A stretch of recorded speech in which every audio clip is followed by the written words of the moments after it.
मोनिका अग्रवाल और आज हम शुरू करने जा रहे हैं हमारे नीट क्रैश कोर्स का चैप्टर नंबर 2 एंड आज हम करने जा रहे हैं मोशन इन 1D। बेसिकली देखा जाए तो अगर हम बहुत डिटेलिंग में करें तो इस चैप्टर को करने के लिए लगभग 8 से 10 घंटे लग जाते हैं, लेकिन यहाँ हम सब चीज मिनिमम टाइम में मैक्सिमम चीज डिलीवर करने की कोशिश कर रहे हैं। सो आई विल ट्राई कि जितना कम से कम समय में आप तक ज्यादा से ज्यादा इन्फॉर्मेशन पहुंचे, मैं उस तरह से ये आपके लिए कवर कराऊंगी। ठीक है, तो देखिए जैसे स्पीड, डिस्टेंस, डिस्प्लेसमेंट, वेलोसिटी पे क्वेश्चन भी बहुत सारे आ सकते हैं, बहुत सारे क्वेश्चंस बनते हैं, लेकिन मैं आपको बहुत इंपॉर्टेंट चीजें डिस्कस करने वाली हूँ, उस पर जरा गौर देना। ठीक है, चलिए पढ़ते हैं। तो पहला हम बात करेंगे डिस्टेंस और डिस्प्लेसमेंट की। ये बहुत ही सिंपल है और काफी सारे जनों को पता भी होगा, बट थोड़ी थोड़ी मिस्टेक हो जाती है। ध्यान देंगे बेटा, सपोज यहाँ पे हम ए पे हैं, हम यहाँ से बी तक हमको जाना है, तो हमारी मर्जी भाई हम कैसे भी जाए, हम ऐसे भी जा सकते हैं बी तक, हम बी तक ऐसे भी जा सकते हैं, हम कैसे भी बी तक जा सकते हैं। तो ये जो एक्चुअली हम चल रहे हैं इसको हम क्या बोलते हैं, एक्चुअल पाथ ट्रैवलिंग। हम एक्चुअली चल रहे हैं, सो this is nothing but the distance. या तो हम ऐसे जा सकते हैं, तो ये जो हम एक्चुअली पाथ ट्रैवल करें, अगेन दिस इज डिस्टेंस। लेकिन इन दोनों पॉइंट्स के बीच में जो सबसे छोटी डिस्टेंस होगी उसको हम डिस्प्लेसमेंट बोलते हैं। बेसिकली ए और बी के बीच में जो छोटी डिस्टेंस होगी बेटा, ये होगी तेरी, so this is called as displacement. ठीक है, so what is distance? It is the actual path travel and displacement is the minimum distance you can say. ठीक है, और ये एक स्केलर क्वांटिटी है, ये एक वेक्टर क्वांटिटी है। स्केलर वेक्टर्स क्या होता है हमको ऑलरेडी पता है, इसका यूनिट मीटर होता है, इसका भी यूनिट मीटर ही होता है, दोनों के यूनिट्स बिल्कुल भी सेम है। यहाँ पे खाली क्या होता है, इसके पास मैग्नीट्यूड के साथ डायरेक्शन भी होता है। जैसे डिस्प्लेसमेंट अपन ने बता दिया, ये इसका मैग्नीट्यूड है, लेकिन इसका डायरेक्शन किस तरफ है, इस तरफ है। ठीक है, दूसरी इंपॉर्टेंट, बहुत इंपॉर्टेंट चीज बेटा, कि अगर तेरा पार्टिकल डायरेक्शन चेंज नहीं कर रहा है थ्रू आउट द मोशन, उसने डायरेक्शन चेंज किया ही नहीं, तो डिस्टेंस और डिस्प्लेसमेंट हमेशा सेम आएंगे। लेकिन अगर उसने एक बार भी डायरेक्शन चेंज कर दिया, एक बार भी, तो डिस्टेंस डिस्प्लेसमेंट से ज्यादा आएगी। ठीक है, मैं बताती हूँ आपको, देखो जरा। सपोज हम यहां से चलना शुरू किया, ए से हम गए गए गए गए गए गए गए गए, डायरेक्शन चेंज कर रही हूँ क्या मैंने, गए गए गए गए गए गए यहां तक पहुंच गए, तो ये डिस्टेंस भी यही है, डिस्प्लेसमेंट का मैग्नीट्यूड भी यही है। ऑब्वियसली डायरेक्शन हम बता सकते हैं, लेकिन सपोज मेरी मर्जी में बी से जाने के बाद मैंने डायरेक्शन चेंज कर लिया, मैं यहाँ पे चली गई। So now the distance is A B plus B C, but this is the displacement. समझ में आया? तो अगर तेरे पार्टिकल ने या ऑब्जेक्ट ने डायरेक्शन चेंज नहीं किया, तो distance and displacement magnitude will be same. अगर एक बार भी डायरेक्शन चेंज हो गया, एक बार भी डायरेक्शन चेंज हो गया, तो डिस्टेंस डिस्प्लेसमेंट से ज्यादा आएगा। क्लियर? तो अपन ऐसा लिख सकते हैं that displacement will be either equal to or less than distance. Equal to कब होगा बेटा, जब डायरेक्शन चेंज नहीं होगा, और स्मॉलर कब होगा, जब एक बार भी अगर डायरेक्शन चेंज कर दिया ना, तो डिस्प्लेसमेंट का मैग्नीट्यूड डिस्टेंस के मैग्नीट्यूड से कम ही होगा। नेक्स्ट पॉइंट बेटा, ये जो डिस्टेंस है ना, ये तेरा कभी भी जीरो या नेगेटिव नहीं हो सकता, लेकिन जो डिस्प्लेसमेंट है वो जीरो भी हो सकता है, पॉजिटिव भी हो सकता है, नेगेटिव भी हो सकता है। कैसे हो सकता है, ध्यान देते बेटा। समझ, ये अपनी नंबर लाइन है, नंबर लाइन पे यहाँ पे मैंने मार्किंग कर दी 0। ठीक है, अब मेरा मन किया मैं यहाँ से यहाँ तक गई बेटा, मैं 2 मीटर चली, फिर उसके बाद मैं वापस इधर आ गई, तो अब मैंने डिस्टेंस कितना चला, 2 मीटर प्लस 2 मीटर। लेकिन डिस्प्लेसमेंट क्या है, जहां से शुरू किया, इनिशियल और फाइनल पोजीशन दोनों सेम है, and displacement is the shortest distance between the initial and the final position. तो इनिशियल और फाइनल सेम है, तो तेरी डिस्प्लेसमेंट क्या आ गई, 0। लेकिन डिस्टेंस 0 है क्या, नहीं। जरूरी नहीं मैं इस तरफ, हो सकता है मैं इस तरफ चली जाऊं, तो ये है क्या, नेगेटिव डायरेक्शन, इसको पॉजिटिव ले लिया, कोई भी डायरेक्शन फिक्स कर लेंगे, और इसको डायरेक्शन नेगेटिव ले लिया। तो बेसिकली अपना जो डिस्टेंस है वो हो जाएगा 0 से 2 मीटर, 2 मीटर प्लस वापस इधर आए 2 मीटर, 4 मीटर प्लस 1, 5 मीटर हमारा डिस्टेंस हो गया। लेकिन डिस्प्लेसमेंट हो गया -1 मीटर। माइनस क्या बताता है, उसका direction, that it is in the opposite direction. इसको पॉजिटिव ले लिया तो इसको नेगेटिव ले लिया। समझ में आया? तो ये हमारा पॉजिटिव ही रहेगा, कभी नेगेटिव नहीं होगा। लेकिन ये हमारा पॉजिटिव भी हो सकता है, नेगेटिव भी हो सकता है, 0 भी हो सकता है। स्टे ट्यून में आगे ब्यूटीफुल चीज कराऊंगी जिससे आपके सारे कॉन्सेप्ट्स क्रिस्टल क्लियर हो जाएंगे। उसके पहले करते हैं स्पीड एंड वेलोसिटी। बेटा स्पीड क्या होता है, इसमें दो होते हैं, एक होता है एवरेज स्पीड और एक होता है इंस्टेंटेनियस स्पीड। पहले मैं आपको डेफिनेशन बता देती हूँ, फिर जो एग्जाम्पल की बात करी थी वो लेते हैं। तो बेटा एवरेज स्पीड होता है जो भी हमने डिस्टेंस ट्रेवल किया divided by the time. Obviously it is also a scalar quantity because distance scalar और टाइम भी स्केलर, तो ये स्केलर है। Whereas talking about average velocity, it is the total displacement divided by the time. And now this is vector because displacement is vector. दोनों का unit same बेटा, metre पर second, लेकिन एक स्केलर है और एक वेक्टर है। ठीक है, जैसे यहां मैंने बोला अगर एक बार भी डायरेक्शन चेंज नहीं हुआ तो डिस्टेंस और डिस्प्लेसमेंट कैसी थी, सेम। तो स्पीड और वेलोसिटी भी कैसी होंगी, वेलोसिटी का मैग्नीट्यूड सेम होगा। लेकिन अगर पार्टिकल ने एक बार भी डायरेक्शन चेंज कर लिया then displacement is less than distance, so therefore average velocity will be less than average speed. Clear? Okay. उसके बाद next is instantaneous speed is ds by dt and instantaneous velocity is ds bar by dt। ds bar by dt, और ये क्या है इसको थोड़ा समझते हैं। इंस्टेंटेनियस का मतलब बेटा कि अभी इस समय पे मेरी स्पीड क्या है वो बताओ। समझ में आ रहा है कि इस समय पे हम एक्टिवा चलाते हैं, गाड़ी चलाते हैं, जो स्पीडोमीटर होता है ना वो अपन को इंस्टेंटेनियस स्पीड देता है, लेकिन उसके साथ अगर अपन डायरेक्शन जोड़ दे तो वो इंस्टेंटेनियस वेलोसिटी बन जाएगा। अभी एग्जांपल ग्राफ, एक मिनट। उसके बाद यहाँ पे मैंने यही लिखा है कि ये पॉजिटिव ही होगा और ये पॉजिटिव नेगेटिव जीरो तीनों भी ये हो सकता है। बेटा मैं वो बताने वाली हूँ जो एग्जाम्पल जिससे आपके सारे डाउट्स क्लियर हो जाएंगे, सो जस्ट स्टे ट्यून्ड। अब देख बेटा यहाँ पे क्या बोला है कि हम A से B की तरफ जा रहे हैं।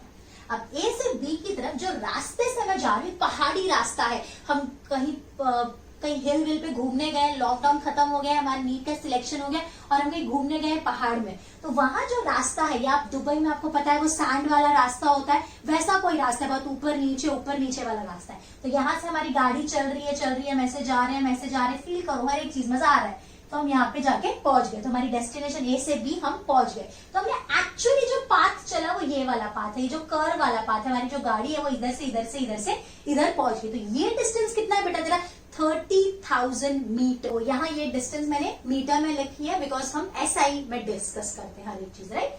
SI unit is metre. उसके बाद बट ये जो शॉर्टेस्ट डिस्टेंस होती ये इमेजिनरी है, एक्चुअली ऐसा कोई रास्ता है ही नहीं, लेकिन अगर हम इनिशियल और फाइनल के बीच में जो शॉर्टेस्ट डिस्टेंस इमेजिन करते हैं that is a straight line, this is लगभग 20,000 मीटर। ओके, और ये क्रॉस करने को बेटा लगभग मुझे 20 मिनट मिले, तो 20 मिनट लगभग 20 into 60 सेकेंड्स हम कर देंगे। उसके बाद बेटा क्या हम हर जगह कांस्टेंट स्पीड से चलेंगे, नहीं, हम कहीं स्पीड बढ़ा देंगे, कहीं कम कर देंगे। जैसा कहीं भी एक जगह से दूसरी जगह जाते हो तो क्या आप बिल्कुल भाई कुछ आए दाई देखते नहीं हो, बस जो स्पीड घर से निकले 50 की स्पीड से वही स्पीड से चलते जाते, बीच में जो आए धाम धूम ऐसे करके जाते हैं क्या, नहीं। कभी हम स्पीड बढ़ा देते हैं, कभी कोई सामने आ गया हम रोक देते हैं, कभी रोड खाली मिला हम स्पीड बढ़ा देते हैं। तो उस तरह से यहाँ पे भी जब हम चला रहे हैं तो यहाँ लगभग स्पीड 24 मीटर पर सेकेंड है, यहाँ चढ़ान में स्पीड थोड़ी कम हो गई 12 मीटर पर सेकेंड, तो जहां ढलान होती है वहां स्पीड हमारी वापस बढ़ गई 30 मीटर पर सेकेंड हो गई। तो बेसिकली अब हम सारी चीजें हमको पूछ रहे हैं। तो बेटा डिस्टेंस कितना है, distance the actual part travel जो हम यहाँ चलते हुए गए हैं दैट इज 30,000 मीटर। तो ये हो गया मेरा डिस्टेंस।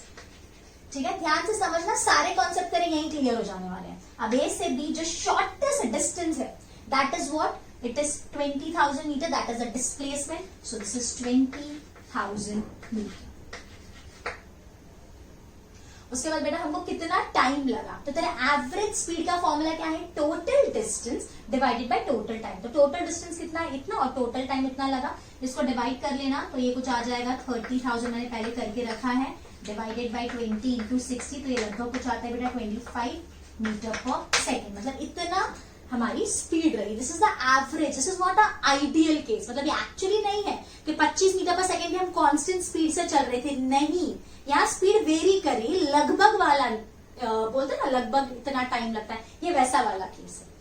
फिर उसके बाद average velocity is the displacement divided by time, मतलब that is 20,000 divided by time वही रहेगा, इसका लगभग आंसर कुछ आता है 16.66 रिकरिंग, तो 16.67 मीटर पर second. So this is average speed and this is average velocity. अब बात करते हैं instantaneous speed and instantaneous velocity की। टी पे मेरी स्पीड क्या थी, तो मैं स्पीड पे मेरी स्पीड थी 24 मीटर पर सेकेंड, सही है बेटा। क्यू पे थी तेरी कुछ 12 मीटर पर सेकेंड, हमारी स्पीड बहुत ही स्लो हो गई थी। और वापस आर पे हमको मजा आ रहा है, हम और तेज बढ़ा रहे हैं 30 मीटर पर सेकेंड इस स्पीड से हम चल रहे हैं। पी पे इंस्टेंटेनियस वेलोसिटी का मैग्नीट्यूड यहाँ भी 24 मीटर पर सेकेंड है। तो फर्क क्या है बेटा, डायरेक्शन है ये, तो बस इस पर डायरेक्शन जोड़ दो बेटा। एक चीज रह गई तेरा डिस्प्लेसमेंट भी वेक्टर होता है ना, तो ये उसका मैग्नीट्यूड है और ये उसका डायरेक्शन है। सिमिलरली एवरेज वेलोसिटी का ये मैग्नीट्यूड और ये डायरेक्शन ऐड कर दो, ठीक। उसी तरह से बेटा इंस्टेंटेनियस स्पीड में सिर्फ मैग्नीट्यूड, इंस्टेंटेनियस वेलोसिटी में मैग्नीट्यूड प्लस डायरेक्शन। फिर क्यू पे बेटा तेरी स्पीड 12 मीटर पर सेकेंड थी और उसका डायरेक्शन कुछ इस तरह से था। बेटा आर पे तेरी स्पीड 30 मीटर पर सेकेंड थी और उसका डायरेक्शन कुछ इस तरह से था। तो एक चीज बेटा नोट करना कि instantaneous speed and instantaneous velocity का मैग्नीट्यूड हमेशा सेम होगा। Note instantaneous speed is always equal to magnitude of instantaneous velocity, हमेशा इक्वल होगा। खाली फर्क क्या होगा, इंस्टेंटेनियस वेलोसिटी में तेरा डायरेक्शन ऐड हो जाएगा। दूसरी चीज बेटा तेरी एवरेज स्पीड और एवरेज वेलोसिटी कब सेम होगी, जब डिस्टेंस और डिस्प्लेसमेंट सेम होगा। वो दोनों कब सेम होंगे, जब तेरा डायरेक्शन चेंज नहीं होगा। तो अगर डायरेक्शन चेंज नहीं है तो डिस्टेंस और डिस्प्लेसमेंट सेम, तो एवरेज स्पीड और एवरेज वेलोसिटी सेम। अगर एक बार भी डायरेक्शन चेंज हो रहा है देन स्पीड बोलने से पहले अपन बोल सकते हैं distance is greater than displacement and average speed will be greater than average velocity. Clear. लेकिन इंस्टेंटेनियस स्पीड और मैग्नीट्यूड ऑफ इंस्टेंटेनियस वेलोसिटी तो हमेशा सेम होगा, हमेशा, बिकॉज हम उस इंस्टेंट की बात कर रहे हैं। खाली अगर हम उस पर डायरेक्शन जोड़ देते हैं तो इंस्टेंटेनियस वेलोसिटी बन जाता है। I hope now this is clear to you. Okay, please make a note of this. अभी अपन कुछ एमसीक्यूज के लिए शॉर्टकट डिस्कस करेंगे, कुछ चीजें अपन देखने वाले हैं अभी बेटा। देख, अभी सपोज हमारा पार्टिकल सर्कल में घूम रहा है, बेसिकली सर्कुलर मोशन में भी हम डिस्कस कर सकते हैं, बट मैंने यहाँ पे ले लिया। तो सपोज हम ए से बी तक गए बेटा, ए से बी तक गए, तो जो सेंटर पे एंगल सबटेंड किया है दैट इज थीटा। ये जो आर्क दिख रहा है this arc is S and the displacement is this, जो मैंने पिंक से ड्रॉ किया है दैट इज द डिस्प्लेसमेंट। तो बेसिकली अगर मैं डिस्टेंस की बात करूं तो डिस्टेंस क्या होगा, दैट इज द आर्क। आपको शायद पता होना चाहिए theta is arc by radius, पता ही होगा theta is arc by radius, so S is equals to R theta. तो ये हमको डिस्टेंस मिल गया। अब इसमें मेन चीज है डिस्प्लेसमेंट निकालना। तो इस डिस्प्लेसमेंट को मैं यहां अगर ड्रॉ करती हूँ तो ये मेरा डिस्प्लेसमेंट है, this is a delta R, this is R one नाम दे देती हूँ, दिस इज आर टू। ठीक है, बेसिकली दोनों का मैग्नीट्यूड सेम है, हाँ, लेकिन दोनों का एंगल अलग अलग है।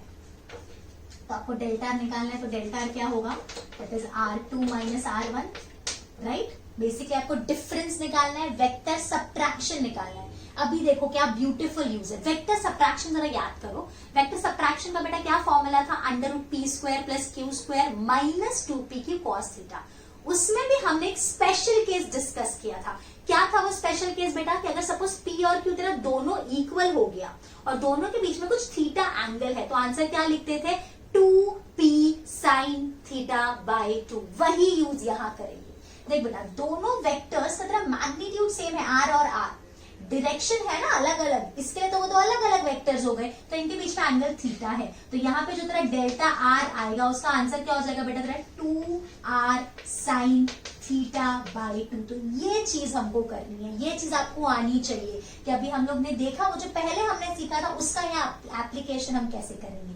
अभी बेसिकली अगर आपको दोनों का रेशियो पूछ लिया, डिस्टेंस डिवाइडेड बाय डिस्प्लेसमेंट, तो ये हो जाएगा बेटा R theta divided by 2r sine theta by 2। तो आर कैंसिल कर देंगे, तो ये हो जाएगा theta by 2 sign theta by 2। So this is the ratio.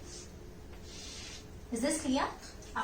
उसके बाद नेक्स्ट बेटा यहाँ पे ये भी काफी फ्रीक्वेंटली आस्क्ड क्वेश्चन जैसा है कि बेसिकली यहाँ पे जो पहली डिस्टेंस d1 है वो टाइम पे हमने स्पीड v1 रखी, फिर हमारी मर्जी अगला जो डिस्प्लेसमेंट बोलना चाहिए, डिस्प्लेसमेंट जो d2 हमने चला, हमारी जो स्पीड थी उसका मैग्नीट्यूड v2 था, फिर उसके बाद d3 वो जो स्पीड थी उसका मैग्नीट्यूड v3 था।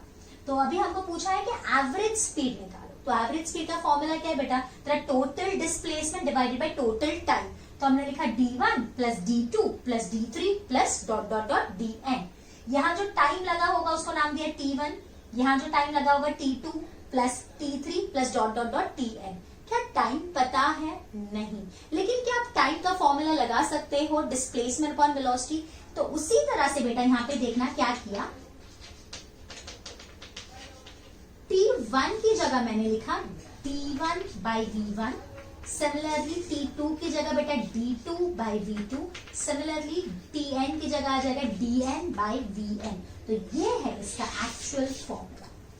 बट अब अगर सपोज तेरे d सारे सेम हुए बेटा, तो ऊपर क्या आएगा, d plus d plus d plus d plus d, that is n into d, and यहाँ d तेरा कॉमन निकल जाएगा। वो एक स्टेप आई एम एक्सपेक्टिंग आप लोग कर सकते हो, तो हम लोग ने वही लिखा है डी आर इक्वल, तो ये हो गया n upon 1 upon v1 plus 1 upon v2 plus dot dot dot 1 upon vn। तो ये फॉर्मूला लगा के आप सॉल्व करोगे। और यहाँ पे आपको एक होमवर्क दे रही हूँ, सपोज v1 और v2 सिर्फ 2 है तो क्या हो जाएगा, करके देखोगे? चलो मैं ही करके बता देती हूँ वरना। तो बेटा यहाँ आ जाएगा 2 divided by 1 by v1 plus 1 by v2, तो ये हो गया v1 v2 ऊपर चला गया, तो ये हो गया 2v1 v2 bye v1 plus v2। अब इसका वो लोग बुक में फॉर्मूला बना के देते हैं, बच्चे फिर ये याद करते, तो बेसिकली यहीं से वहां निकाला है। समझ में? यहाँ पे क्या हुआ कि पहले जो डिस्टेंस d है वो हमने v1 स्पीड से कवर की, दूसरी जो डिस्टेंस d है वो हमने v2 स्पीड से कवर की, तो एवरेज वेलोसिटी क्या होगी, तो वो फॉर्मूला। तो बेसिकली यहीं से आया है। क्लियर? इसको बोलते हैं हार्मोनिक मीन। यहाँ पे केस 2 में क्या दिया है, वहां पे डिस्टेंस दिया था, यहाँ पे टाइम दिया है कि हमने t1 टाइम तक स्पीड v1 रखी, t2 टाइम पे हमने स्पीड v2 रखी, t3 टाइम पे हमने स्पीड v3 रखी। तो हम कैसे करेंगे? स्पीड का तो फॉर्मूला वही रहता है, total displacement upon total time. तो d1 plus d2 plus d3 divided by t1 plus t2 plus t3, ये वही लिखा है। लेकिन सवाल है बेटा यहाँ पे देखो d1 नहीं पता, तो क्या बात है, हम लोग d1 ढूंढ लेंगे। तो डिस्प्लेसमेंट d1 क्या होगा, v1 into t1, d2 v2 into t2। बस बेटा इतना सिंपल। तो हो गया v1 t1 plus v2 t2 plus dot dot dot vn tn divided by t1 plus t2 plus dot dot dot tn। अभी तो और भी हलवा होने वाला है बेटा, सपोज सारे टाइम सेम है, तो ऊपर से क्या हो जाएगा बेटा, तेरे t निकल जाएगा कॉमन, और ये हो जाएगा t plus t plus t plus t, that is n into t। ये tn ऐसा है सफिक्स में, तो ये बेटा बन जाएगा तेरा v1 plus v2 plus dot dot dot vn divided by n। This is the average speed. ये फॉर्मूलाज एमसीक्यूज में बहुत यूज होते हैं, इसका खाली ऐसा नाम है बेटा अरिथमेटिक मीन। दिस इज ऊपर वाला harmonic mean and this is arithmetic mean. Okay, जितना मैं आपको बता रही हूँ उतना ही सिर्फ एग्जाम्स के लिए करके जाइए, आपके एग्जाम्स बहुत अच्छे जाएंगे। देखिए, हार्ड वर्क करने वालों को ही सब कुछ रिजल्ट मिलता है। अगर आप सोचोगे कि हम कुछ भी ना करें और रिजल्ट मिल जाए, वैसा नहीं होने वाला है। तो जितना हम कर रहे हैं वो करने के अलावा आपको एमसीक्यूज प्रैक्टिस भी करना है। मेक श्योर आप अभी 12 घंटा पढ़ रहे हैं, क्योंकि एक चीज याद रखना, बहुत सारे बच्चे इस चीज से मेहनत कर रहे हैं, लेकिन सीट्स उन्हीं को मिलेंगी जो जेन्युइनली पढ़ाई कर रहे हैं। और आप सबको उल्लू बना सकते, खुद को कभी उल्लू नहीं बना सकते। तो अगर आप जेन्युइनली 12 से 13 घंटे मिनिमम अगर आप पढ़ रहे हैं, सीरियसली फोकस होके पढ़ रहे हैं, then the seat is yours. जो कॉलेज आप सोचेंगे वो कॉलेज आपको मिलेगा। ओके, ठीक, चलो कॉपी कर लो। जो ये करते हैं बेटा, देख अब यहाँ पे पार्टिकल तेरा गोल गोल घूम रहा है, इसका मैग्नीट्यूड जो है वो सेम है, मतलब यहाँ भी इसकी स्पीड v है, यहाँ भी इसकी स्पीड v है। तो अभी यहाँ पे आपको क्या पूछा है, find the change in the velocity. अब सवाल है मिस वेलोसिटी चेंज हो रही है? बिल्कुल चेंज हो रही है बेटा, मैग्नीट्यूड तेरा सेम है बट तेरा डायरेक्शन चेंज हो रहा है ना, तो यहाँ पे वेलोसिटी का चेंज हम ढूंढ सकते हैं। पहला क्वेश्चन। दूसरा पूछा है जब हम यहां से यहां जा रहे हैं तो एवरेज वेलोसिटी क्या होगी। दोनों बहुत ब्यूटीफुल क्वेश्चन है, देखो कितने मजेदार से अपन करते हैं। तो बेटा पहले तो चेंज इन वेलोसिटी कैसे निकालोगे, वापस वेक्टर्स में आ जाओ, रिवाइज करो। वेक्टर्स में क्या था बेटा, तेरा सब्ट्रैक्शन की बात करते, बिकॉज हम लोग चेंज इन वेलोसिटी ना, मतलब डेल्टा वी है, तो अभी जस्ट इससे पहले हमने किया था डेल्टा आर, और यहाँ पे हम बात करें डेल्टा वी। सो दोनों का मैग्नीट्यूड सेम, दोनों के बीच में, दोनों वेक्टर्स के बीच में एंगल थीटा, यहाँ ये एंगल थीटा है, तो ये दोनों वेलोसिटी जो होगा इनमें भी एंगल कितना होगा बेटा, थीटा। देख यहाँ ड्रॉ कर रही हूँ, ये तेरी पहली वेलोसिटी और ये दूसरी वेलोसिटी, तो दोनों का एंगल थीटा ही होगा ना, ये थीटा। तो अभी अपन को क्या पूछा, इन दोनों का डिफरेंस, मतलब बेसिकली ये पूछा है delta we. So this delta we is 2v sin theta by 2। कैसे आया, चेंज इन वेलोसिटी निकाला है, दोनों का मैग्नीट्यूड सेम है, तो एक ही घिसा पिटा फॉर्मूला है। जो वहां पे आर था बिकॉज आप डिस्प्लेसमेंट की बात कर रहे थे, यहाँ पे वेलोसिटी है और उसका मैग्नीट्यूड वी है, तो इसलिए वी लिख दिया। नेक्स्ट इज बेटा V average. What is V average, that is displacement upon time. तो यहां से यहां हम गए तो जो डिस्प्लेसमेंट था that is 2r sin theta by 2।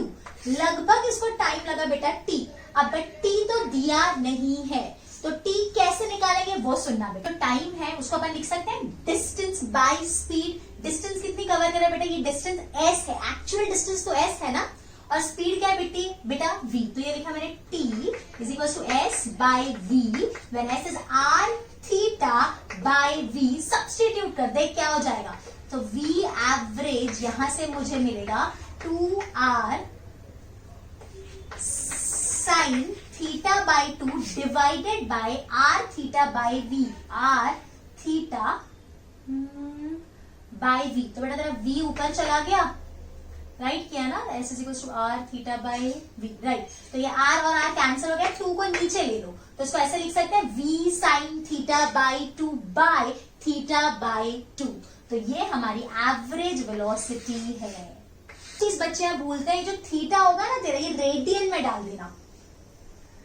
मैं इस 2 को यहाँ लेके आके ऐसे लिख ली, तो ये तेरा फॉर्मूला बन गया v sin theta by 2 by theta by 2, where this theta by 2 is in radian.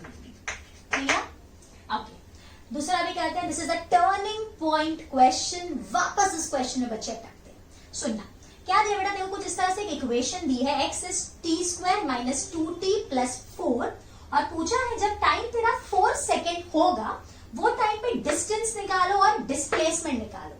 तो इसके स्टेप्स समझना, और डिस्टेंस और डिस्प्लेसमेंट सेम होगा नहीं होगा क्या होगा वो देखना। पहला स्टेप है बेटा, सबसे पहले फाइंड वेलोसिटी, मतलब इसको डिफरेंशिएट कर ले और वेलोसिटी निकाल ले। बहुत ही सिंपल में, तो इसको डिफरेंशिएट किया बेटा, तो ये मुझे मिला कुछ 2t माइनस 2। क्लियर, तो पहले वेलोसिटी निकाली। दूसरा स्टेप है इस वेलोसिटी को जीरो इक्वेट करो, ये भी बहुत ही सिंपल है। वेलोसिटी को जीरो इक्वेट किया तो ये मिला 2t माइनस 2, तो यहां से मुझे मिला 2t is equals to 2, so therefore t is equals to 1 second. अब ये वो टाइम है जहां तेरे पार्टिकल की वेलोसिटी जीरो हो गई, मतलब अब ये तेरा पार्टिकल घूम के वापस आने वाला है। सो दिस इज द पलटी पॉइंट, दैट इज इस पॉइंट पे पार्टिकल पलटी मारेगा। और डिटेल में समझते और मजा आने वाला है। अब उसके बाद आपको बोला है कि find x when t is 0, when t is पलटी point and when t is final point. क्या मतलब मिस, सुन ले बेटा, पहले जब टाइम को जीरो डाल तब तेरा x क्या था, तब x था मेरा 0 स्क्वायर माइनस 0 प्लस 4, तो बस मेरा x था 4 मीटर। वेरी गुड बेटा, ठीक है। जब टाइम तेरा पलटी पॉइंट था, पलटी पॉइंट मतलब बेटा टाइम तेरा क्या है 1 सेकेंड, बहुत ही मस्त। अब पुट कर दे बेटा, क्या आएगा, तो 1 स्क्वायर माइनस 2 प्लस 4, क्या आ रहा है बेटा 1 minus 2, 1 minus 2 is your minus 1, minus 1 plus 4, तो मुझे आ गया 3। तो मेरा पार्टिकल था 3 मीटर पे, ठीक है कोई बात नहीं। उसके बाद क्या हुआ, अब डाल 4 सेकेंड, तो 4 सेकेंड डालेंगे तो क्या होगा बेटा, यहाँ पे डाल 4 का स्क्वायर मतलब 16 minus 2 into 4 that is minus 8 plus 4, तो ये क्या हो रहा है अपना 16 -8, 16 - 8 मतलब मेरा आ गया बेटा 8 + 4 = 12 मीटर। इसका क्या मतलब है, ध्यान से समझो। ये बेटा तेरी है ओरिजिन, ठीक। पहले जब टाइम तेरा 0 सेकेंड था तब तेरा पार्टिकल यहां था 4 मीटर पे, ठीक है। उसके बाद जब टाइम तेरा 1 सेकेंड हो गया तब तेरा पार्टिकल 3 मीटर पे पहुंच गया। मतलब तेरा पार्टिकल कुछ इस तरह चला होगा, चला चला चला यहां तक, 3 मीटर यहां है, तो यहां तक गया टाइम 1 सेकेंड पे। यानी हो सकता है वो घर से निकला मार्केट की तरफ गया, मार्केट की तरफ से कुछ खरीद लिया, अब घर जा रहा था बट उसको फिर याद आ रहा कि भाई मैं दूसरा सामान भूल गया, तो वो घर नहीं गया और आगे गया, तो अब क्या हो गए 4 सेकेंड। अब 4 सेकेंड में तेरा पार्टिकल कहां पे पहुंच गया, यहां से 12 मीटर पे। मतलब this is the final position of the particle. अभी आपको पूछा है find the distance and displacement. क्या डिस्टेंस और डिस्प्लेसमेंट सेम होगी? नहीं। यहां हमारे पार्टिकल ने पलटी मारी है तो डिस्टेंस और डिस्प्लेसमेंट सेम नहीं होंगे। तो अपन 4 मीटर से 1 मीटर गए, so the distance travel is 1, ठीक है। तो यहां से यहां तक का डिस्टेंस हो गया 1 मीटर। फिर उसके बाद हम लोग यहां से यहां गए, बेसिकली यहां से फाइनल यहां बोल दो तो ये कितना है 12 में से 3 क्या बेटा, तो ये डिस्टेंस है 9 मीटर। तो फिर the distance travelled is 1 + 9 that is 10 meter and the displacement is the initial and final के बीच में shortest distance, so 12 - 4 is 8 meter. So here the distance is 10 meter and displacement is 8 meter. Beautiful question. ये दोनों चीजें जो मैंने आपको बताई है बहुत इंपॉर्टेंट है और बच्चे इस क्वेश्चन में अटकते हैं। So make sure कि you do these types of questions. अब we are starting with uniform velocity. Uniform velocity का क्या मतलब है? यहाँ पे मतलब है कि जो एक्सीलरेशन है वो हमारा 0 है, मतलब इस बॉडी पे कोई भी फोर्स नहीं लग रहा। हालांकि फोर्स के बारे में हम डिस्कशन एनएलएम में करेंगे, यहाँ पे आप ऐसा समझो कि उस बॉडी पे कोई भी एक्सीलरेशन नहीं है। अब एक्सीलरेशन आई एम श्योर आपको पता ही होगा, what is acceleration? Acceleration is rate of change of velocity. जब भी वेलोसिटी चेंज होती है तभी एक्सीलरेशन पिक्चर में आता है। अगर वेलोसिटी चेंज नहीं होती है तो एक्सीलरेशन 0 है। तो यहाँ पे वही केस है कि वेलोसिटी चेंज नहीं हो रही, मींस वेलोसिटी इज कांस्टेंट। बेटा अगर वेलोसिटी तेरी कांस्टेंट है तो वेलोसिटी का सिर्फ एक ही फॉर्मूला हमारे पास है, displacement is equals to velocity into time. सिर्फ एक ही फॉर्मूला है। या तो आप इसको ऐसे भी बोल सकते हो, time is equal to displacement upon velocity, या velocity is equal to displacement upon time. सिर्फ एक ही फॉर्मूला है, इसके अलावा कोई फॉर्मूला आपको यूज नहीं करना है, ठीक है। ओके, उसके बाद आगे बढ़ते हैं। Next is uniform acceleration. तो यहाँ पे एक्सीलरेशन है, बट ये जो एक्सीलरेशन है this is constant, this acceleration is not changing. तो क्या होगा? तो बेसिकली एक्सीलरेशन का पहले जनरल फॉर्मूला लिखते हैं। Acceleration is the rate of change of velocity, that is v2 minus v1 by t2 minus t1। मतलब वेलोसिटी हमारी चेंज हो रही है यहाँ पे वेलोसिटी कैसे थी बेटा? कांस्टेंट। यहाँ पे वेलोसिटी चेंज हो रही है, बट वेलोसिटी जिस रेट से चेंज हो रही है वो कांस्टेंट है। मतलब समझते क्या होता है इसका मतलब? जैसे समझ बेटा, ये सपोज हमारी ये बॉडी है, इस बॉडी की इनिशियल स्पीड है 4 मीटर पर सेकेंड। अगले 1 सेकेंड के बाद इसकी वेलोसिटी हो गई 6 मीटर पर सेकेंड। उसके अगले 1 सेकेंड के बाद इसकी वेलोसिटी हो गई 8 मीटर पर सेकेंड। उसके 1 सेकेंड के बाद इसकी वेलोसिटी हो गई 10 मीटर पर सेकेंड। तो जिस रेट से वेलोसिटी बढ़ रही है वो कांस्टेंट है। देख यहाँ पे 1 सेकेंड में कितनी वेलोसिटी बढ़ी? 2। यहाँ पे भी 1 सेकेंड में 2, यहाँ पे भी 1 सेकेंड में 2, means that is acceleration. What is acceleration? Acceleration हमको ये बताता है कि वेलोसिटी किस तरह से बढ़ रही है। आई होप इससे आपको एक्सीलरेशन का फील आया होगा कि एक्सीलरेशन आखिर होता क्या है, ठीक है। आगे बढ़ते हैं। So if it is uniform acceleration we have kinematics equation, और आपको ये काइनेमैटिक्स इक्वेशन ऑलरेडी पता है, तो पहला मैं लिख देती हूँ। पहला kinematic equation v is equal to u plus at, where v is the final velocity, u is the initial velocity, a is the acceleration and t is the time. दूसरा s is equals to ut plus half at square, where s is the displacement. This is not distance, we are talking about displacement. This is the second equation, and the third equation is v square is u square plus 2as. तो ये kinematics की तीन equation, I am sure आप इनसे familiar होंगे. जो fourth equation है that is about the nth second. ये और ये फॉर्मूला में थोड़ा सा डिफरेंस है.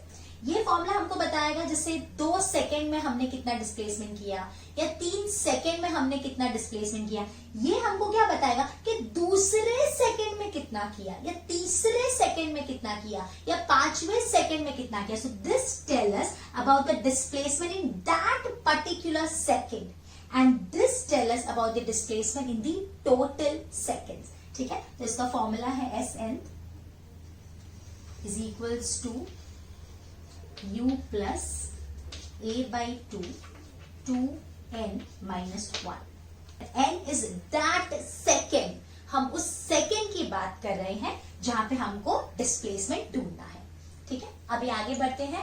Non uniform acceleration. अब नॉन यूनिफॉर्म एक्सेलरेशन का मतलब क्या है कि यहाँ पे एक्सेलरेशन तो होगा बट ये यूनिफॉर्म नहीं है. मतलब यहाँ पे कैसे जो अपनी वेलोसिटी बढ़ रही थी वो यूनिफॉर्म रेट से बढ़ रही थी. यहाँ ऐसा कुछ नहीं है. यहाँ हो सकता है पहले सेकंड में वेलोसिटी अपनी 4 थी, अगले 1 सेकंड के बाद 8 हो गई, फिर 9 हो गई, फिर 20 हो गई. मतलब किस रेट से वेलोसिटी बढ़ रही है दैट इज नॉट कांस्टेंट. तो अगर वो कांस्टेंट नहीं होता है तो उसको हम नॉन यूनिफॉर्म एक्सेलरेशन बोलते हैं. और इसके फिर हैंडल करने का जो तरीका है that is by using differentiation, that is differential form. ठीक है, तो यहाँ पे हम वेलोसिटी का फॉर्मूला लिखते हैं displacement upon time, that is dx by dt. Differential form में लिख रहे हैं. ठीक है, तो यहाँ पे जो डिस्प्लेसमेंट आ सकता है उसको अपन ऐसे निकालते हैं v dt और इसको इंटीग्रेट करते हैं और फिर हमको डिस्प्लेसमेंट आता है. राइट बेटा, उसके बाद एक्सेलरेशन होता है dv by dt. तो अगर आपको वेलोसिटी पूछी तो velocity is basically a into dt. Integrate कर देंगे तो अपन को यहाँ पे मिल जाएगा एक मिनट, यहाँ पे dv आएगा. राइट, तो वेलोसिटी हमको इंटीग्रेट करने का फिर ये मिलेगा v is integral a dt. या तो फिर आपको पता है ना v is dx by dt, तो वहां से ये एक और चीज लिख सकते हैं a is d by dt into dx by dt.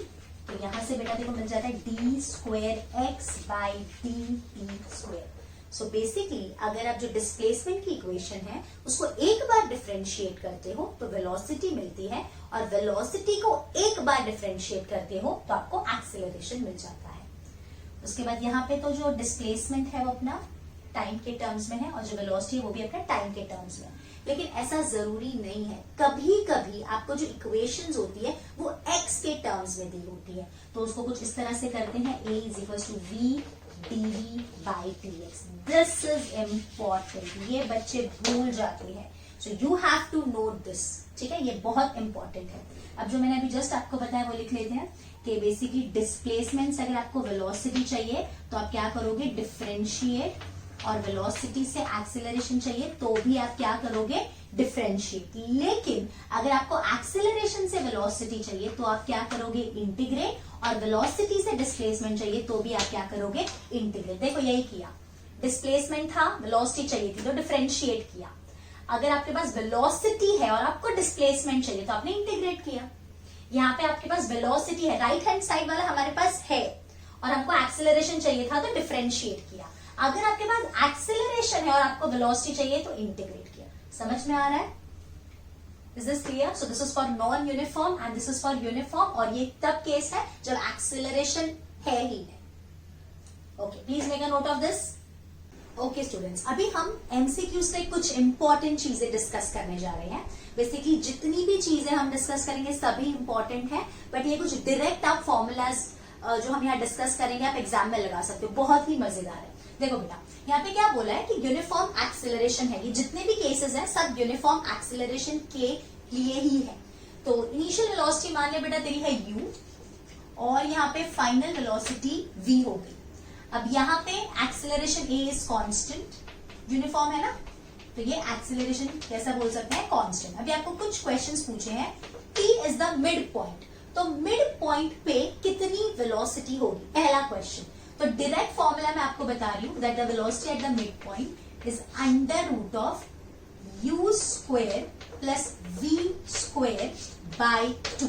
दूसरा आपको पूछा what is the average velocity over this period, average velocity. So v average, just add the two u plus v by 2. This is the average velocity. तीसरी चीज आपको पूछी कि suppose यहां से यहां तक जाने के लिए इसको जो टाइम लग रहा है this time is t and ये डिस्प्लेसमेंट s है तो s निकालो। तो s के लिए आप simply v average into t कर लो, तो ये हो जाएगा बेटा u plus v by 2 into t। So this is the displacement. Clear? Okay. के बाद नेक्स्ट देखो, नेक्स्ट इज स्टॉपिंग डिस्टेंस। अब इसका मतलब क्या है, इस पे डायरेक्ट न्यूमेरिकल्स एमसीक्यूज हम देख सकते हैं। यहाँ पे बेटा फाइनल रुकने वाला है तो means the final velocity will B 0 and again the acceleration is constant. ये तो हम पहले ही बोल चुके हैं कि ये सब केस में है। So acceleration is constant and finally ये रुकने वाला है। तो इनिशियल वेलोसिटी u है एंड फाइनल वेलोसिटी 0 है। तो आपको पता है v square is u square plus 2as। तो वहां पे हमारी जो फाइनल वेलोसिटी है वो 0 हो जाएगी। तो हमको क्या मिलेगा, u square is equal to minus 2as, right. तो हम एक्सीलरेशन कांस्टेंट है हमारा, तो हम ऐसा बोल सकते हैं s is directly proportional to u square. Negative sign मैंने हटा दिया, ऑब्वियसली नेगेटिव साइन ये बताएगा कि इसकी वेलोसिटी धीरे धीरे कम होती जा रही है। तो यहां से हमको एक चीज पता चली कि जो पहला ये जो डिस्टेंस होगा दिस इज s। अभी अगर हमने स्पीड को n टाइम्स बढ़ा दिया तो जो हमारी डिस्टेंस है वो कितने टाइम्स बढ़ जाएगी। तो यहां से अगर आप देखोगे, मैं इसको s डैश नाम दे रही हूं। So basically s dash by s ratio निकाल रही हूं मैं। This will be what, n square u square divided by u square cancel हो गया। So this s dash is n square times s। मतलब जो डिस्प्लेसमेंट यहां पे ये कवर करेगा that will be the square times of this n। समझ में आ रहा है मैं क्या बोल रही हूं? सपोज यहाँ पे स्पीड 4 है और यहाँ पे स्पीड 8 है, तो ये 8 इस 4 से कितने टाइम्स ज्यादा है, 2 टाइम्स। तो अगर यहाँ पे डिस्टेंस ये s कवर कर रहा था तो यहाँ पे कितना डिस्टेंस कवर करेगा, 2 का स्क्वायर मतलब 4s। तो ये बहुत ब्यूटीफुल एप्लीकेशन है जो हम सम्स में यूज करेंगे। Clear? Okay. Next, if body start from rest. अब यहाँ पे हमारी बॉडी रेस्ट पे से शुरू हो रही है, रेस्ट पे शुरू हो रही है मतलब इनिशियल वेलोसिटी 0 है एंड एक्सीलरेशन कैसा है बेटा, कांस्टेंट। तो इनिशियल वेलोसिटी 0 मतलब ये वाला टर्म हमारा 0 हो गया।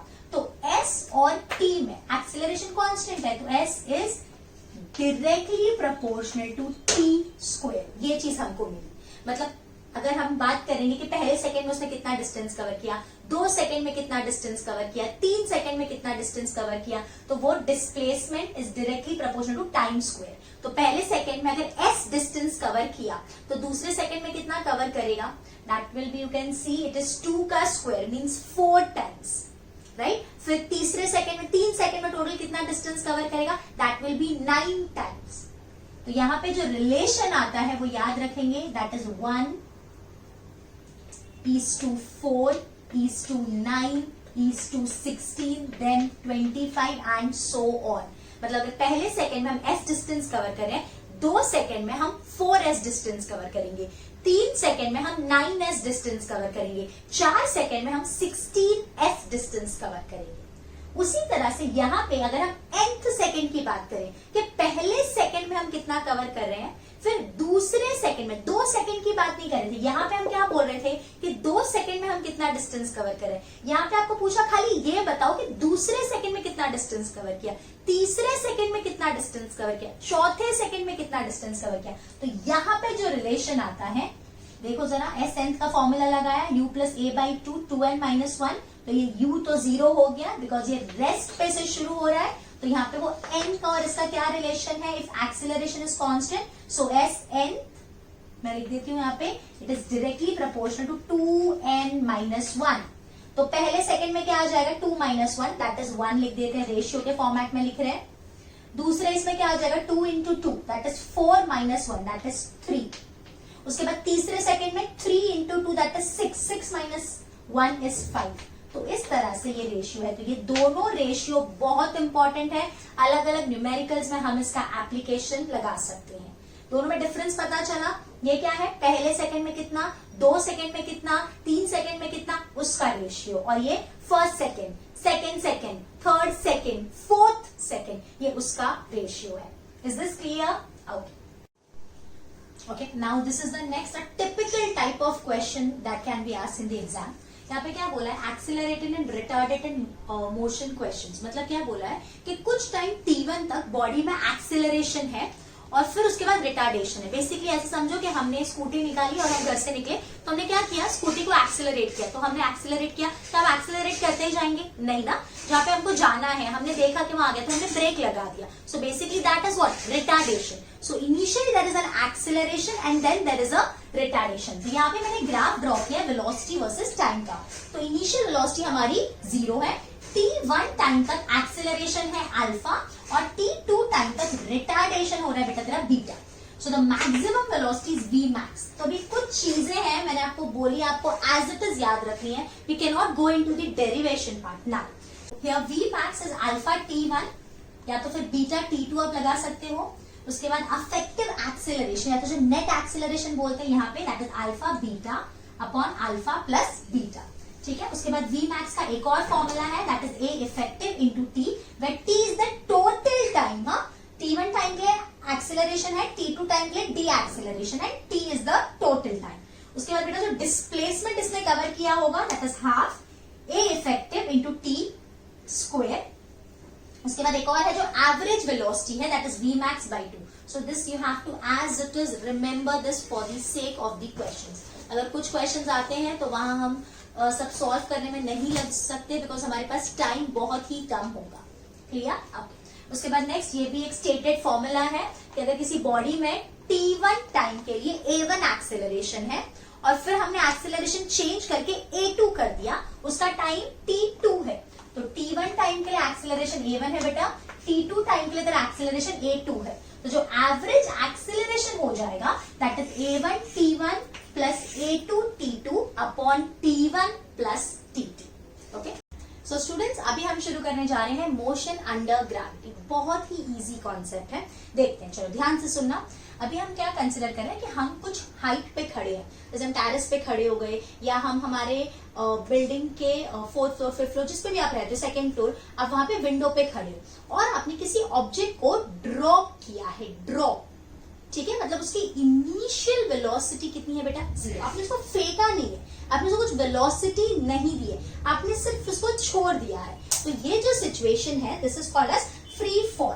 ठीक है, तो इस सिचुएशन को हम क्या बोलते हैं, फ्री फॉल सिचुएशन। तो हमने जो इनिशियल वेलोसिटी दी है हमारे ऑब्जेक्ट को, वो है 0। हम कितनी हाइट पे खड़े हैं, h हाइट पे हम खड़े हैं।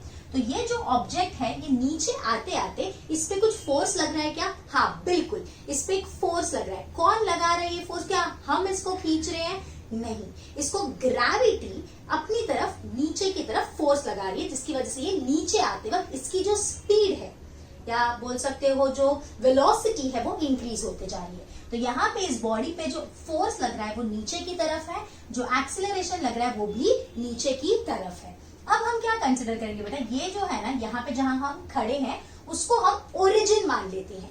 तो इससे नीचे जो भी होगा उसको नेगेटिव मानेंगे और इसके ऊपर जो भी होगा उसको पॉजिटिव। इन शॉर्ट, इस डायरेक्शन को, ऊपर के डायरेक्शन को हम पॉजिटिव लेंगे और नीचे के डायरेक्शन को हम नेगेटिव लेंगे। ठीक है, तो मैंने एक्सेलरेशन लिखा, इसका डायरेक्शन लिख दिया। तो बेटा मैं क्या लिख रही हूँ देखना, initial velocity is 0, acceleration is -g and जो डिस्प्लेसमेंट अपन बोल सकते हैं, डिस्प्लेसमेंट इज -h। -h की ऑब्वियसली हम यहाँ पे है, ये ओरिजिन ले लिया और ये नीचे जा रहे हैं ना, तो इसलिए हमने लिखा -h। अब नीचे आते आते इसकी वेलोसिटी कितनी हो गई, इसको नीचे आते आते कितना टाइम लगेगा, ये बेसिक सी चीजें हमको निकालनी है। तो यहाँ पे हम निकालेंगे, अगर आपको हाइट पता है तो यहाँ तक आने में इसकी वेलोसिटी क्या हो जाएगी, तो इसलिए मैं यूज कर रही हूँ kinematics, v² is u² plus 2as।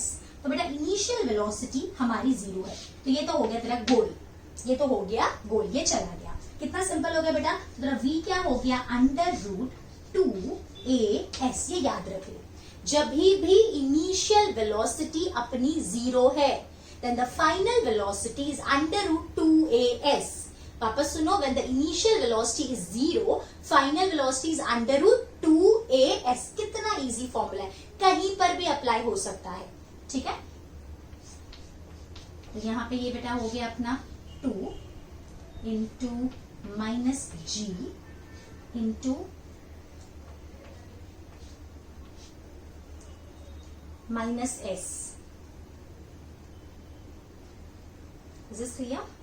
तो वेलोसिटी हमारा हो जाएगा बेटा तेरा अंडर रूट 2gh, ठीक है। तो ये हमको हमारे वेलोसिटी का वैल्यू यहां से मिल जाएगा, v is under root 2gh। Is this clear?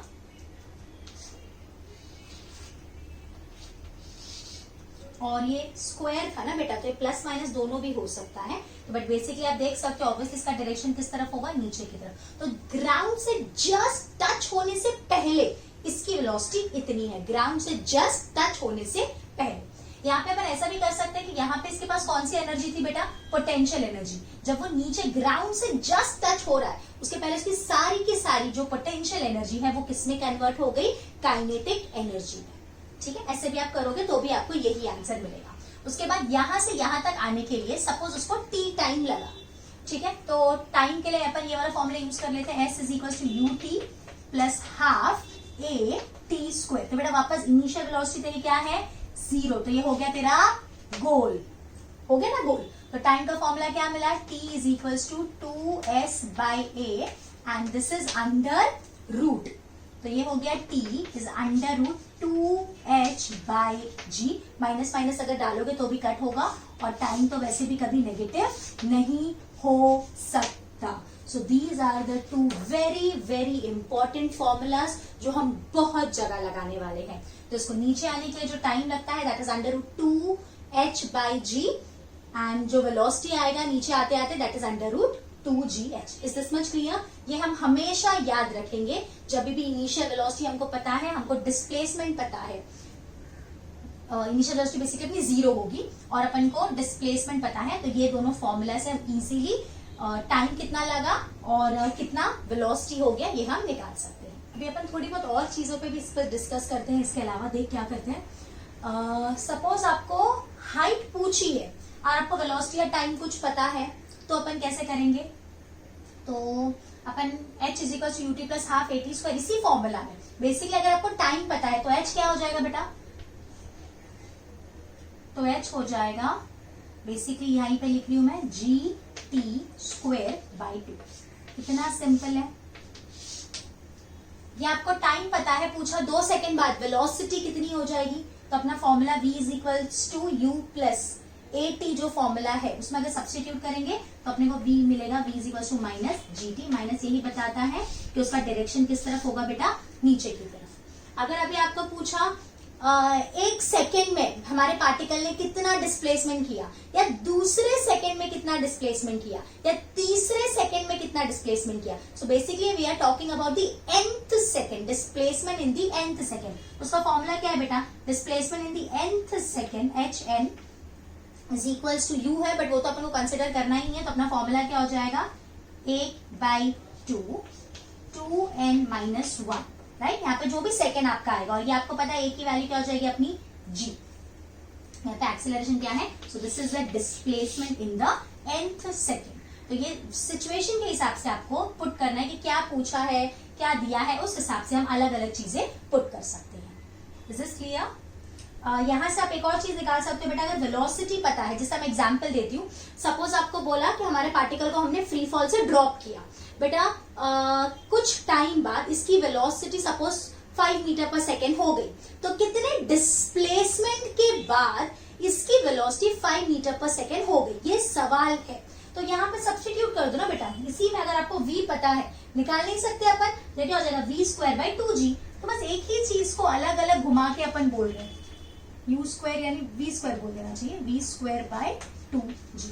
तो एक फॉर्मूला देखो मैं आपको बताती हूँ बेसिकली बेटा, अगर तुझे ये वाला फॉर्मूला याद है तो तुझे अगर h दिया तो तू v निकाल सकता है, अगर v दिया तो तू h निकाल सकता है। इस फॉर्मूला में अगर h दिया है तो तू टाइम निकाल सकता है, टाइम दिया तो तू h निकाल सकता है, उसके बाद ये वाला तो बेसिक फॉर्मूला है, वेलोसिटी इनिशियल वेलोसिटी अगर 0 होती है तो जीटी आता है, और ये एंड सेकेंड वाला फॉर्मूला।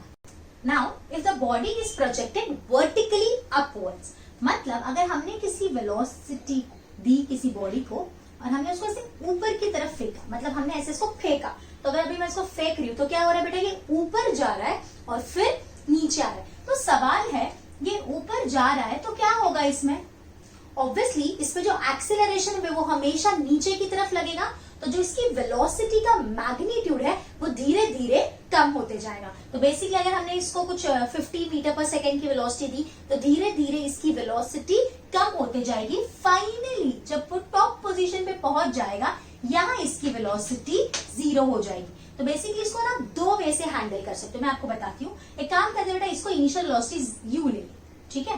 तो ये हो गई अपनी इनिशियल वेलोसिटी u और ये हो गई फाइनल वेलोसिटी 0। तो ये एक केस हो गया, वन डायमेंशन। उसके बाद क्या वेलोसिटी 0 होने के बाद जब मैंने इसको ऊपर फेंका तो क्या ये ऊपर ही रुक गया? नहीं, इसकी वेलोसिटी कुछ हाइट तक गया, let this height be h, वहां इसकी वेलोसिटी 0 हो गई। उसके बाद अभी भी ग्रेविटी तो एक्ट कर ही रही है, उस ग्रेविटी की वजह से अब उसकी ग्रेविटी की वजह से वो नीचे आना स्टार्ट करेगा।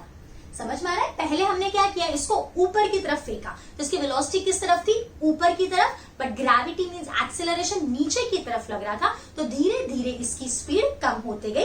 फाइनली इसकी स्पीड 0 हो गई, लेकिन अभी भी एक्सेलरेशन तो एक्ट कर रही है, तो अब ये नीचे की तरफ आएगा और जब नीचे आएगा तो इसकी स्पीड धीरे धीरे बढ़ती जाएगी। और फाइनली जब ये नीचे आएगा, मैं इसको दो केसेस ले रही हूँ, बेसिकली ऐसे ही जा रहा है और वैसे ही वापस आएगा, मैं यहाँ पे ले रही हूँ। तो अब इसको दो केसेस कंसिडर करो कि अब ये ऊपर से नीचे आ रहा है, थोड़ा लेवल नीचे ले लिया, यहाँ से ले लेती हूँ। तो अब इसकी इनिशियल वेलोसिटी कितनी है? 0, और जब ये नीचे आएगा तब इसकी फाइनल वेलोसिटी क्या हो जाएगी? v। समझ में आ रहा है बेटा क्या कर रहे हैं अपन? जब अपन ने ऊपर फेंका, ध्यान से सुनना, जब अपन ऊपर ने फेंका, सपोज इसकी 50 मीटर पर सेकेंड थी, तो धीरे धीरे इसकी स्पीड कम होते जा रही है। टॉप पे इसकी स्पीड कितनी हो जाएगी? 0। उसके बाद वापस ये नीचे आएगा। अब नीचे आएगा तो जहां से अपन ने फेंका था वहां आते आते, ग्राउंड पे आते आते इसकी वही स्पीड हो जाएगी जिससे हमने फेंका था। Considering there is no resistance, कोई भी अपोजिंग फोर्स यहाँ पे नहीं है। समझ में आया इतना? ओके, तो बेटा इसको जितना टाइम ऊपर जाने को लगता है उतना ही टाइम नीचे आने को लगता है। जितने टाइम में ये ऊपर जाएगा उतने ही टाइम में नीचे आएगा। दूसरी चीज बेटा, सेम लेवल पे इसकी वेलोसिटी भी सेम होती है। जैसे सपोज यहां मान ले, इस जगह पे इधर इसकी वेलोसिटी सपोज अगर v डैश थी, तो जब ये वापस आएगा तब इसी जगह पे इसकी वेलोसिटी v डैश ही होगी। दूसरी चीज बेटा कि इन दोनों का जो डायरेक्शन होगा वो बिल्कुल ऑपोजिट होगा। उसके बाद यहां से यहां तक जो डिस्प्लेसमेंट है वही डिस्प्लेसमेंट यहां से यहां तक आने में भी होगा। सेम डिस्प्लेसमेंट भी सेम होगा, टाइम भी सेम होगा, बिकॉज तेरा जो फोर्स है बेटा वो सेम है। Is this clear? ओके, तो अब देखो अगर ये हाइट निकालनी है तो अपन ने हाइट ऑलरेडी निकाली हुई है, अपन को पता है ना। जैसे यहां से उल्टा कंसिडर करें, ये वाला केस तो अपन ऑलरेडी पूरा डील कर चुके हैं, तो ये और ये सेम ही होगा, बिकॉज जितना हाइट ऊपर जाते वक्त कवर किया है उतना ही हाइट नीचे आते वक्त कवर किया है। तो बेटा ये वाला हाइट कितना होता है? ये रहा formula, h is equal to U square by 2g। u बोल दो, v बोल दो, एक ही चीज है ना। यहाँ पे u और v फाइनल बेटा तेरा सेम ही है। दो अलग अलग केस है। ये इनिशियल वेलोसिटी क्या थी अपनी? यहाँ पे u थी ना, तो इसलिए मैंने लिख दिया u स्क्वायर बाई 2g। ऊपर जाने के लिए कितना टाइम लगेगा बेटा? जितना नीचे आने के लिए टाइम लगा था, तो नीचे आने के लिए टाइम कितना लगा था? सो t was under root 2h by g। This is the time it took for going up. तो नीचे आने के लिए भी उतना ही टाइम लगेगा। ये दोनों सेम टाइम है, तो टोटल टाइम कितना हो जाएगा? इंटू 2 कर देंगे। समझ में आ रहा है? अभी सपोज आपको ऐसा बोल दिया बेटा कि मुझे इसको 5 मीटर ऊपर भेजना है, तो मुझे इसकी क्या वेलोसिटी रखनी चाहिए कि ये 5 मीटर ऊपर जा पाए? 5 मीटर ऊपर जा पाए मतलब इसकी फाइनल वेलोसिटी ऑब्वियसली यहाँ पे 0 हो जानी चाहिए।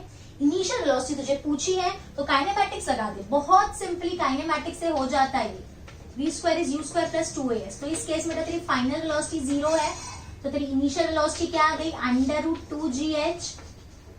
ऑब्वियसली माइनस आएगा, माइनस यही बता रहा है यहाँ पे कि धीरे धीरे अपनी वेलोसिटी कम होते जा रही है और फाइनली वेलोसिटी 0 हो गई, तो यहाँ पर वहां पे u आ गया। देख सकते हो यही था, सब सेम है। बहुत इजीली इस क्वेश्चन को आप हैंडल कर सकते हो। कुछ ये इंपॉर्टेंट फॉर्मूलाज है बेटा, बस ये नोट कर लो। Please make a note of all this. Okay बेटा, अभी देखते हैं जैसे सपोज हमने वो पहले वाला एग्जांपल कि हमने इसको ऑब्जेक्ट को ड्रॉप किया, तो पहले सेकंड में यानी 1 सेकंड में इसने कितना डिस्टेंस कवर किया। तो अपना फॉर्मूला क्या है डिस्प्लेसमेंट का बेटा, s is equal to U T plus half at square. But क्या हम ये यूज करेंगे? नहीं, ये हम इतना लॉन्ग कट नहीं करेंगे। हमने ऑलरेडी निकाला है ना displacement h is equal to half at square, because initial velocity हमारी 0 है, तो ये तो हमारा हो गया गोल। तो h क्या आया बेटा तुझे? हाफ इंटू 10, एक्सेलरेशन को मैं लगभग 10 ले रही हूँ, इंटू 1 का स्क्वायर। तो पहले सेकेंड में जो ये डिस्प्लेसमेंट कवर करता है that is equals to 5 metre. मतलब पहले सेकेंड में इसने कितना डिस्टेंस कवर किया बेटा? 5 मीटर।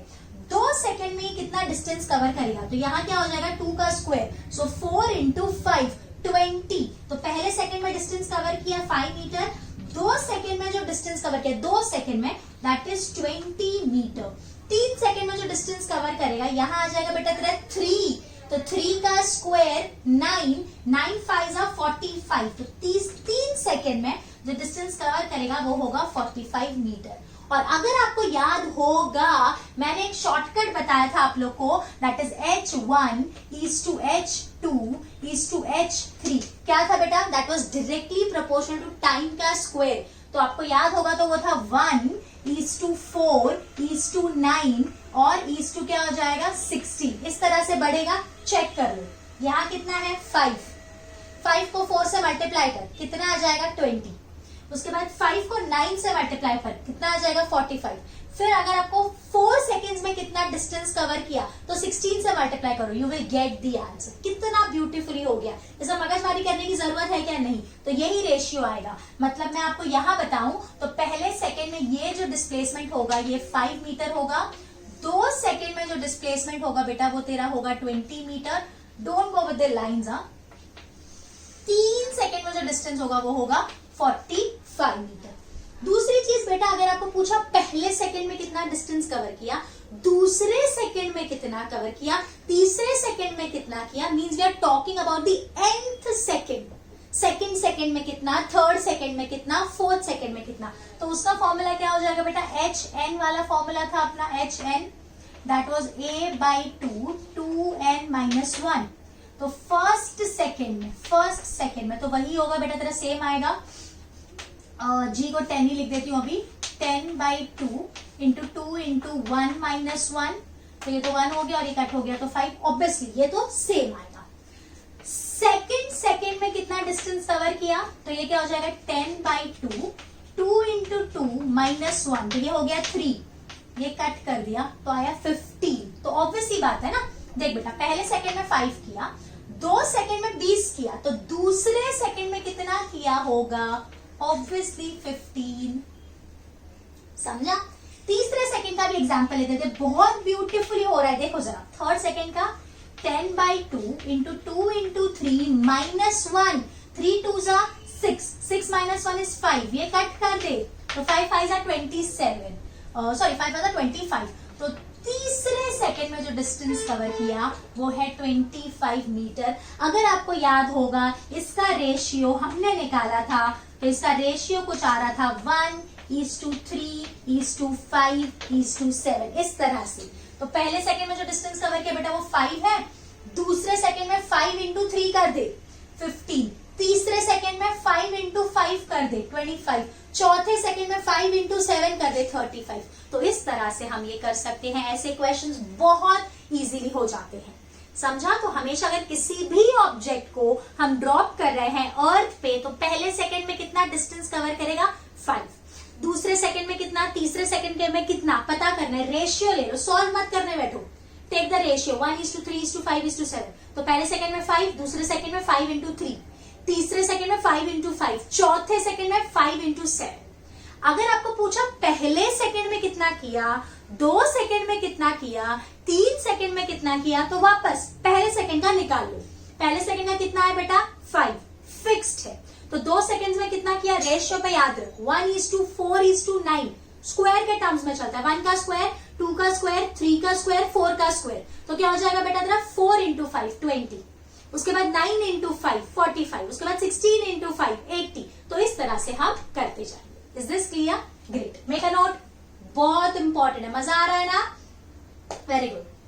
ओके, अभी मैं आप लोग को ग्राफ सिखाने वाली हूँ, लेकिन उससे पहले कुछ बेसिक चीजें मैंने सोचा कुछ भी मिस नहीं करना है, और यहाँ बच्चों का थोड़ा सा कॉन्सेप्ट डगमगाया होता है, so I don't want to miss on anything, तो ये भी मैं आपके लिए रख रही हूँ यहाँ पे। देख बेटा, यहाँ पे क्या है कि तेरा ऑब्जेक्ट है वो इस तरफ जा रहा है, वेलोसिटी मैंने दिखाई है, और फोर्स भी सेम डायरेक्शन में लग रहा है। बेटा फोर्स बोल या एक्सेलरेशन बोल एक ही चीज है, फोर्स और एक्सेलरेशन माँ बेटा है, तो जहां फोर्स होगा वहां एक्सेलरेशन बाय डिफॉल्ट होता ही है। तो यहाँ जिस डायरेक्शन में फोर्स होगा उसी डायरेक्शन में एक्सेलरेशन होगा।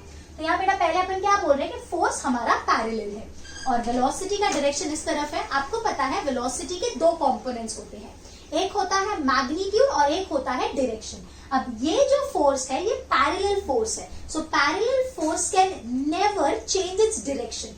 मतलब यहाँ पे सिर्फ इसकी स्पीड इंक्रीज होने वाली है। जैसे सपोज इनिशियली इसकी स्पीड बेटा है 5 मीटर पर सेकेंड, तो कुछ देर बाद इसकी स्पीड 10 मीटर हो जाएगी, फिर 15 हो जाएगी, फिर 20 हो जाएगी, बट इसका डायरेक्शन चेंज नहीं होगा, ये इसी डायरेक्शन में रहेगा, लेकिन सिर्फ क्या होगा, इसका मैग्नीट्यूड इंक्रीज होगा। So when the force is parallel it can only increase its speed, मतलब वो उसके मैग्नीट्यूड को इंक्रीज करते जाएगा। नेक्स्ट केस, अगर हमारी वेलोसिटी इस तरफ है और फोर्स बिल्कुल ऑपोजिट डायरेक्शन में है, तो यहाँ पे क्या होगा, तो यहाँ पे उसकी स्पीड कम होती जाएगी। जैसे अगर उसकी स्पीड पहले 50 थी तो उसके बाद 40 हो जाएगी, उसके बाद 30 हो जाएगी, उसके बाद 20, 10 एंड देन फाइनली 0 हो गई, 0 हो जाएगी। और अगर अभी भी ये फोर्स लग रहा है तो फिर इसकी स्पीड का इंक्रीज होना स्टार्ट हो जाएगा। ये बिल्कुल मोशन अंडर ग्रेविटी जैसा हो गया कि हमने ऑब्जेक्ट को ऐसे थ्रो किया ऊपर की तरफ और फोर्स किधर लग रहा है, नीचे की तरफ, तो धीरे धीरे इसकी स्पीड कम होते गई, फाइनली इसकी स्पीड 0 हो गई and then its speed goes on increasing. तो यहाँ पे क्या होगा, it can only decrease its speed, ये सिर्फ उसकी स्पीड को डिक्रीज करेगा। कब तक? टिल द स्पीड बिकम 0, तब तक। ठीक है, उसके बाद मैंने आपको केस बता दिया। If the force is perpendicular, so perpendicular force can never change its speed. It can only change its direction. मतलब अगर पार्टिकल ऐसे जा रहा है और हमने फोर्स ऐसे लगाया, तो अगर इसकी स्पीड 10 मीटर पर सेकेंड है तो बाद में भी इसकी स्पीड 10 मीटर पर सेकेंड ही रहेगी, खाली क्या होते जाएगा, direction change. So in this case it can only change its direction. ये जो भी चीज मैंने आपको डिस्कस की है बहुत बेसिक चीज है और बहुत इंपॉर्टेंट है। तो अगर स्पीड इंक्रीज हो रही है, सिर्फ स्पीड इंक्रीज हो रही है, मींस यहाँ पे फोर्स उसी डायरेक्शन में होगा जिस डायरेक्शन में वेलोसिटी है। अगर स्पीड डिक्रीज हो रही है then velocity and force have opposite direction, that means velocity and acceleration have opposite direction. अगर यहाँ पे पार्टिकल का सिर्फ डायरेक्शन चेंज हो रहा है then force and velocity are perpendicular to each other. Clear? Discuss करने जा रहे हैं डिस्प्लेसमेंट टाइम ग्राफ।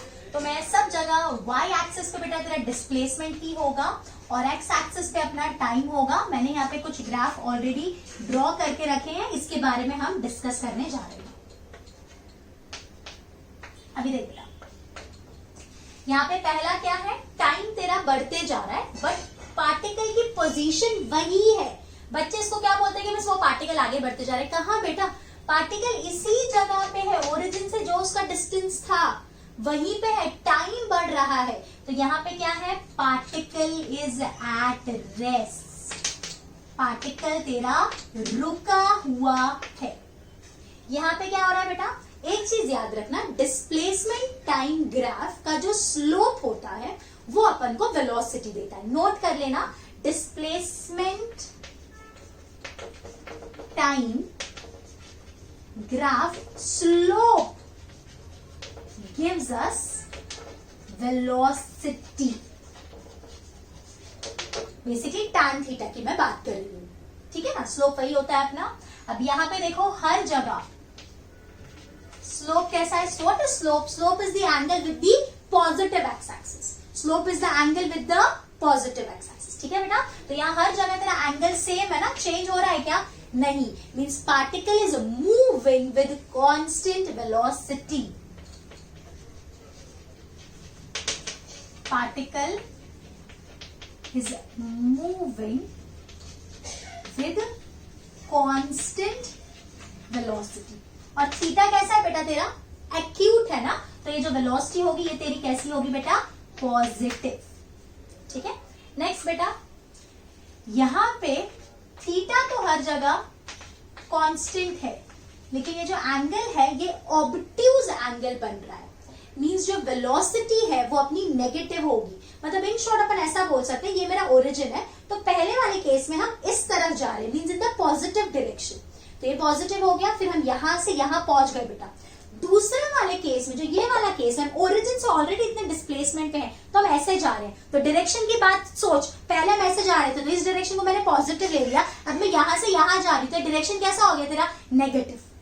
समझ में आया? तो इसके लिए यहाँ पे आप देख सकते हो, पहले अपन ओरिजिन से दूर जा रहे थे, अब अपन ओरिजिन से ऑलरेडी दूर है और अपन ओरिजिन की तरफ आ रहे हैं. तो यहाँ पे वेलोसिटी का भी डायरेक्शन उल्टा हो गया बेटा. तो यहाँ पे particle is moving with constant velocity but the velocity is negative. समझा? ऑब्ट्यूज एंगल है. ऑब्ट्यूज एंगल जब भी होगा तो डायरेक्शन तेरा नेगेटिव ही आएगा. So your particle is moving with constant negative velocity. Clear हो गया? Okay.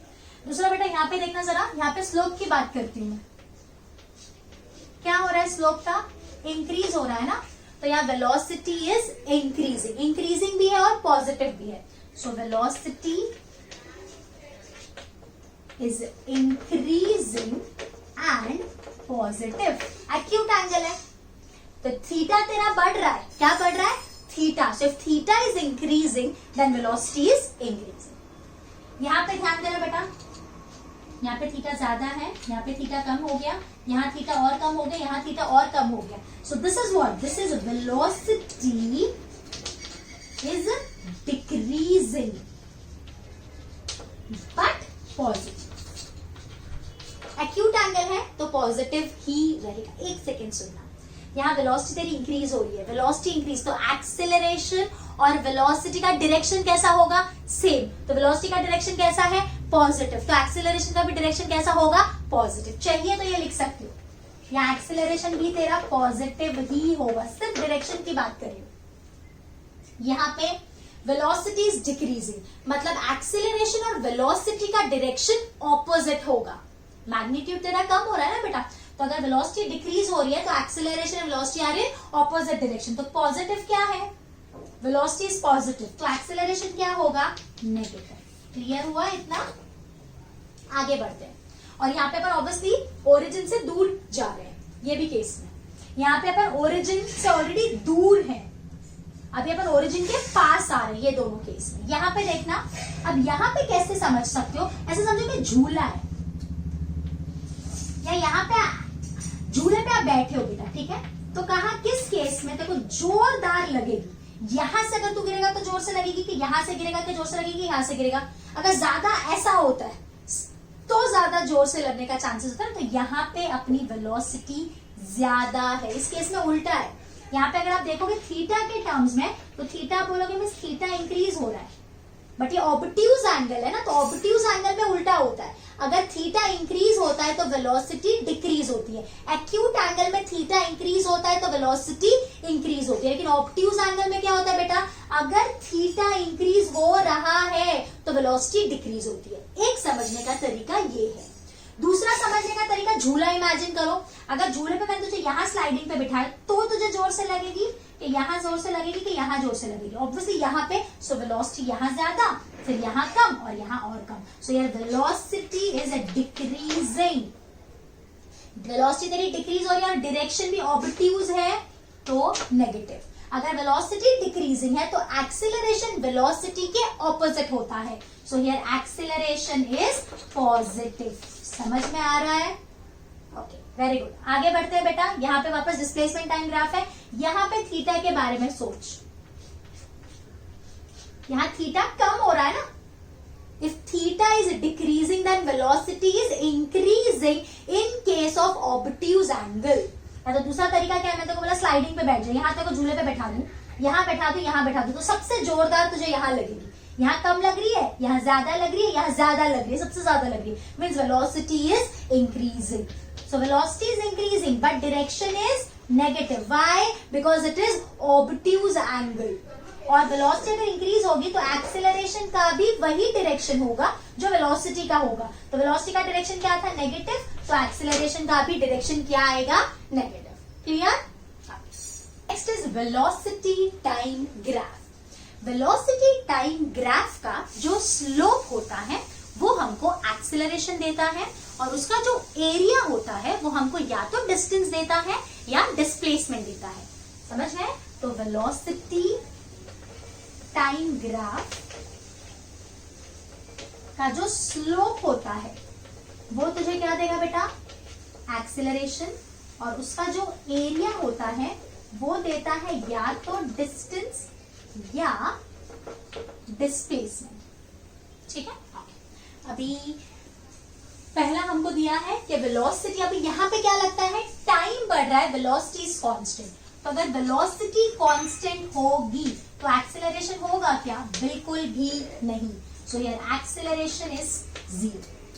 नेक्स्ट बेटा, यहाँ पे वेलोसिटी अपनी बढ़ रही है और एक्सेलरेशन कैसा है? कांस्टेंट। थीटा देख, थीटा कैसा है बेटा तेरा? कांस्टेंट है। तो acceleration is constant and acute है ना, तो पॉजिटिव। तो यहाँ पे अपन लिखेंगे acceleration is constant and positive and velocity is increasing. यहां पे क्या हो रहा है बेटा? वेलोसिटी डिक्रीज हो रही है, velocity is decreasing. But talking about theta, theta कैसा है बेटा? ऑब्ट्यूज है, ऑब्ट्यूज है, और ऑब्ट्यूज है, इसका कांस्टेंट है लेकिन ऑब्ट्यूज है तो नेगेटिव। तो यहाँ पे acceleration is constant but negative. समझा ना? मतलब वेलोसिटी तेरी पॉजिटिव, ऑब्वियसली देख सकता है फर्स्ट क्वाड्रेंट में ही है। तो वेलोसिटी कैसी है अपनी? पॉजिटिव है लेकिन डिक्रीजिंग है। डिक्रीजिंग जब भी होगी तब वेलोसिटी और एक्सेलरेशन का डायरेक्शन ऑपोजिट आएगा। तो यहाँ पे वेलोसिटी पॉजिटिव है और एक्सेलरेशन नेगेटिव है लेकिन कांस्टेंट है। यहाँ पे बेटा देखते हैं, थीटा बढ़ रहा है मतलब एक्सेलरेशन इज इंक्रीजिंग और एक्यूट है। So acceleration is increasing and positive. यहां पे acceleration is decreasing but positive because acute है। So acceleration is decreasing and positive. यहां पे मैंने आपको क्या बोला? ऑब्ट्यूज के एंगल में थीटा डिक्रीज होना चाहिए। अगर थीटा डिक्रीज होगा तो एक्सेलरेशन इंक्रीज होगा, उल्टा होता है। एक्यूट एंगल में थीटा बढ़ेगा तो जो भी स्लोप है वो भी बढ़ता है। ऑब्ट्यूज के केस में बेटा अगर तेरा थीटा बढ़ेगा तो जो तेरा स्लोप है वो कम होगा। समझा? और अगर तेरा थीटा कम होगा तो स्लोप तेरा बढ़ेगा। तो यहाँ पे तेरा स्लोप ज्यादा है, मतलब जोरदार लगेगी ना यहाँ से अगर गिरेगा तो। वही झूला इमेजिन कर, तो यहां से गिरेगा तो जपाट गिरेंगे, तो जोर से लगेगी। So here acceleration is increasing and negative. क्यों नेगेटिव बेटा? बिकॉज ये ऑब्ट्यूज है। उसके बाद यहाँ पे भी ऑब्ट्यूज एंगल है, यहाँ पे अपना थीटा बढ़ रहा है। So here acceleration is decreasing and negative. Clear? और एक एग्जाम्पल ले लेती हूँ बेटा। सपोज एग्जाम्पल लेते हैं, वेलोसिटी टाइम ग्राफ ही है अपना, और तुझे कुछ इस तरह से दिया हुआ है।